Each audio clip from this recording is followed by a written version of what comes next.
Me njëherë pas intervistës në Opinion, filluan komentet, filluan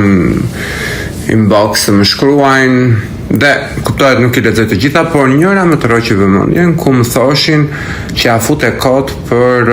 vlerën se sa kushton të ndryshosh seksin në Shtetet e Bashkuara.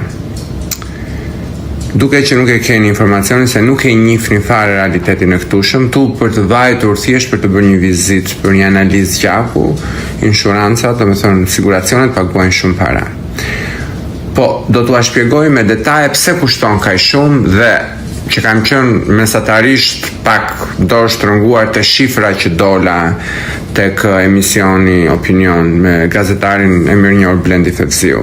Ua shpjegoj pak më vonë në mesazhin tjetër me pak detaje. Përveç se shteti i New Yorkut përfshihet në ato shtetet liberale që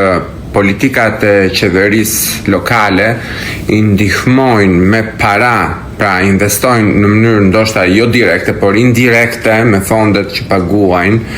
për politika të ndryshme dhe në ndihmë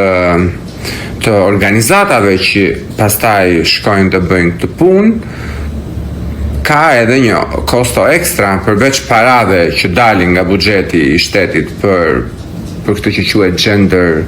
disforia, që në shqip nuk e di si ta përkthej, por nuk di si ta përkthej saktë, domethënë këta që drejtojnë këto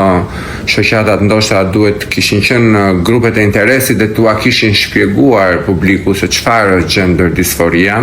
dhe si mund të abuzohet me këtë. Pra, për këto kalojnë shumë maramëndse parash çdo vit. Pra, përveç parave që kalojnë nga buxheti lokal, ka pasur deri tani dhe, si të thuash, edhe organizata ose departamente federale që edhe këto i ashtonin pjesën e tyre, pjesës që shteti paguante lokalisht, por kanë haruar dhe një gjë tjetër, që shumë para, pjesa më e madhe, më dërmuese paguhet nga kompanitë e siguracioneve, sidomos Medicaid, Medicare dhe sidomos Obamacare. Harroni këtë që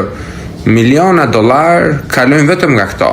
Pra që kompanitë e siguracionit paguajnë për personat që mendojnë që nuk janë në trupin e duhur. Dhe këto para mbulohen nga këto siguracione që mbahen në këmbë me ne të tjerët që paguajmë ose nga shteti direkt. Dhe